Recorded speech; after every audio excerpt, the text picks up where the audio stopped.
স্ত্রীকে ভালোবাসলে নেকি লেখা হবে, নেক সন্তান জন্মাবে। আই লাভ ইউ, ভালো আছো, এক কাপ চা করে নিয়ে এসো, তুমি একটু খাও। স্ত্রীকে কখনো মা বাপ সন্তান সন্ততির সামনে কোনো ভুল ত্রুটি হলে শাসন করবেন না, একা নিয়ে বুকে জড়িয়ে ধরে তার সমস্ত। স্ত্রীকে ভালোবাসবেন, স্ত্রীর সাথে খুশ গল্প করবেন, ভালো মেজাজ দেখাবেন। বিশ্বনবী কোনোদিন বিবিদের সাথে খারাপ আচরণ করে নাই। বিশ্বনবীর চাইতে ভালো যারা স্বামীরা আছেন, অনুরোধ করে বলি, স্ত্রীদেরকে খুশি করা আহামরি বেশি কিছু না।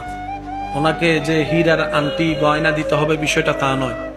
ওই দাম্পত্য জীবনে কখনো বরকত আশা করা যায় না যে দাম্পত্য জীবনে স্বামী স্ত্রীকে প্রহার করে, এই স্ত্রী চোখের পানি ঝরে। নবী করিম সাল্লাল্লাহু আলাইহি ওয়াসাল্লাম বলেছেন, প্রিয় বউ, যেদিন তোমার মাথার চুলগুলো সাদা হয়ে যাবে, তোমার মুখে কালো কালো স্পট পড়ে যাবে, ঠিক মতো তুমি কথা বলতে পারবে না, কথা বলা